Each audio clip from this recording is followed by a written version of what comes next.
The World Cup is free to watch. That's the first trick. Because right now, a machine is getting ready to pull more money out of this one tournament than entire countries make in a year, and most of it will come from people who'll swear they barely spent a thing. You'll sit on your couch, you won't buy a ticket, and by the final whistle, you'll have been measured, priced, and quietly emptied, and you'll have loved every second of it. This isn't a game with some ads around it. The game is the bait. You're what's being harvested. Let me show you the machine. Here's the rule behind anything that's free to watch. If you're not paying for the product, you are the product. You've heard that line. The World Cup is where it hits a scale nothing else on Earth comes close to. 3 to 5 billion people, one screen, 1 month, the largest pool of human attention ever assembled in one place, at one time. And attention is money. Every pair of eyes is inventory, sold before the first kick. So the real question isn't whether the World Cup takes money from you, it's how many different ways, and the layers get more aggressive the deeper you go. Start at the surface, where it still feels harmless. The ads. You are the product. The first layer is the one you think you can ignore. The ads. A 30-second slot during the final sells for millions of dollars. Why so much? Because you are a captive, emotional, wide-awake audience, billions of nervous systems all feeling the same thing in the same instant. There is nothing on earth an advertiser wants more than that. You think you're watching the match for free. You're not. You're paying with the most valuable thing you own, your attention, and it's being auctioned off in real time while you cheer. That's the entry fee. You just never see the bill. If nobody's ever pulled back the curtain on the thing you love like this, that's exactly what this channel is for. Subscribe, because each layer down is harder to look away from, because the next layer doesn't want your attention, it wants your identity. The sponsors, renting your joy. Above the ads sit the sponsors, and they aren't buying airtime, they're renting you, emotionally. A single top-tier World Cup sponsorship runs around $63 million. For that, a brand gets to staple its logo to the most euphoric moment of your entire year, so that the feeling of your team scoring and the sight of their product melt together in your memory into one thing. That's the whole play. They're not informing you. They're paying to be standing next to your joy at the exact second it peaks, so a sugary drink or a credit card can borrow that feeling and keep it. Those deals brought FIFA over $1 billion, part of the record $7.5 billion it made off the Qatar tournament. You didn't hand over a cent of that, but you're the reason it's worth that much. Your emotion is the product on the shelf. The jersey, you pay to advertise for them. Now the machine does something genuinely clever. It gets you to pay it, for the privilege of advertising for it. The jersey, you'll spend real money, often over $100, on a shirt that costs a few bucks to make. And the second you pull it on, you turn into a walking billboard for a brand, a sponsor, and a federation, all at once. Sit with that trade.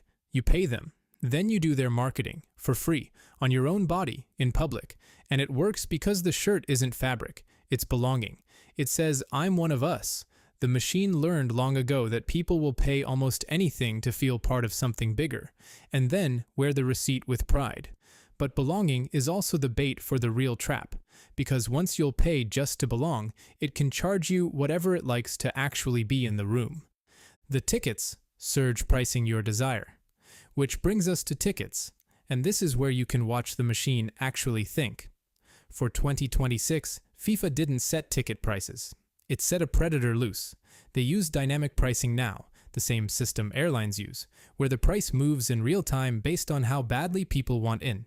The more you want it, the more it charges you. Your own desire sets your bill.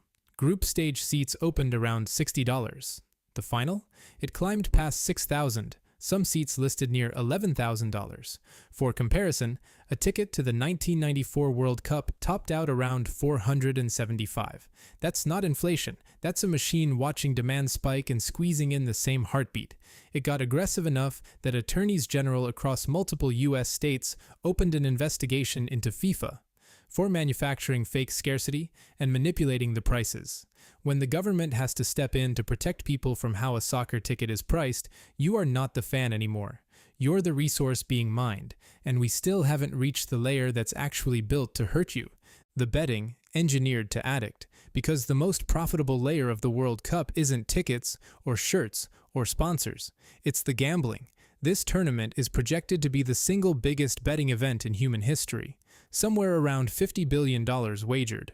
And unlike a ticket, this layer is deliberately built to sink its hooks in and never let go.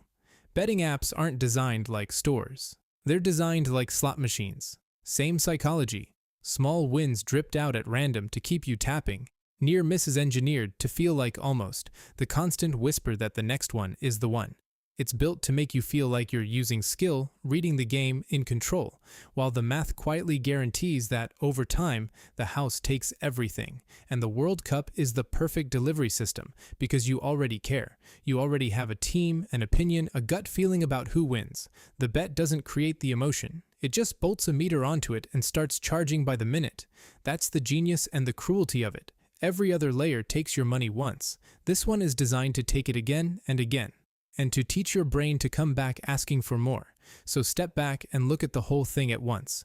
From the outside, the World Cup looks like a gift. The world's game, free for everyone. But now you can see what it actually is. Layer on layer of the most refined money extraction ever aimed at a human being. Your attention, sold. Your emotion, rented.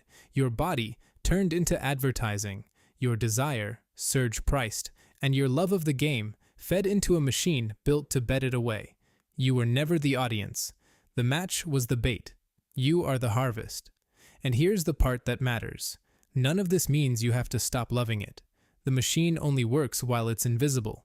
The moment you can see the layers, the ad selling your attention, the sponsor renting your joy, the app dressed up as a slot machine, they lose their grip. You can watch every match, scream at every goal, and keep the wallet shut.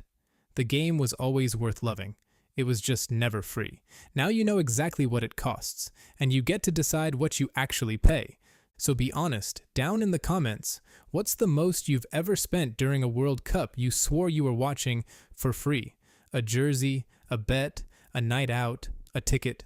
Add it up. That number is the machine's real scoreboard, and if you felt a little flinch reading this, that's the machine noticing it's been seen.